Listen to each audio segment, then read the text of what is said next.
വല്ലാത്ത ഒരു കാലം തന്നെ. നന്മക്ക് പ്രാധാന്യമില്ലാത്ത തിന്മയെ പ്രോത്സാഹിപ്പിക്കുന്ന കാലം.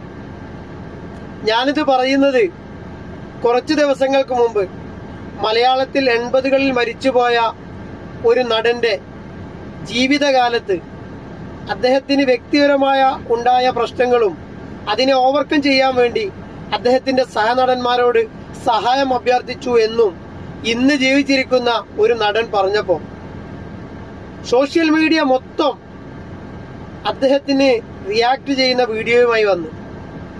ഇവിടെ ദിവസവും ആയിരക്കണക്കിന് ഇന്റർവ്യൂ നടക്കുമ്പോൾ ഒരുപാട് നന്മകൾ പറയുമ്പോൾ വിഡ്ഢിത്തരങ്ങളും വിവാദങ്ങളും വർഗീയതയും പറഞ്ഞാല് അവരുടെ പിന്നാലെ പോകുന്ന ഒരു സമൂഹമായി ഈ സോഷ്യൽ മീഡിയ അല്ലെങ്കിൽ നമ്മുടെ കാലഘട്ടം മാറിക്കഴിഞ്ഞു. ഇദ്ദേഹം സത്യമോ അസത്യമോ അത് പറഞ്ഞപ്പോ ഈ പറഞ്ഞ വ്യക്തി ആരാണെന്നും ഈ മരിച്ചുപോയ വ്യക്തി ആരാണെന്നും ഈ 2000-ൽ ജനിച്ച കുട്ടികൾ പോലും തിരയാൻ തുടങ്ങിയത് അപ്പോഴാണ്. യഥാർത്ഥത്തിൽ ഈ വിവാദം ഉണ്ടാക്കുന്ന ആളുകൾ ഇത് മനസ്സിലാക്കിക്കൊണ്ട് തന്നെയാണ് ഇത്തരം കാര്യങ്ങൾ പറയുന്നത്. പണ്ടൊക്കെ നമ്മളൊരു സദസ്സെന്നോ അല്ലെങ്കിൽ ഒരു പ്ലാറ്റ്ഫോമിൽ നിന്ന് ഒരു വിഡ്ഢിത്തം പറഞ്ഞു പോയാൽ നമ്മൾ ആളുകൾ കളിയാക്കിയാൽ പിന്നെ നമ്മളത് ആവർത്തിക്കൂല.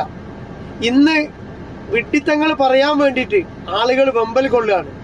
കാരണം എന്താ? ഒരാൾ വിഡ്ഢിത്തം പറഞ്ഞു കഴിഞ്ഞാൽ അല്ലെങ്കിൽ ഒരാൾ ഗുണ്ടയായി കഴിഞ്ഞാൽ അവനെ ഇന്റർവ്യൂകളായി, അവന് ഫേമസ് ആയി, പിന്നെ അവന് ഫോളോവേഴ്സായി, പിന്നെ അവനൊരു പൊതുസമ്മതനായി, ഉദ്ഘാടനായി. വല്ലാത്തൊരു കാലം. അതാ ഞാൻ പറഞ്ഞത്, നെഗറ്റീവിനെ പ്രോത്സാഹിപ്പിക്കുന്ന ഒരു കാലം.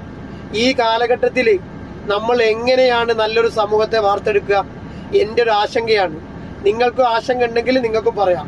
ഏതായാലും ഇത്രയേ ഉള്ളൂ.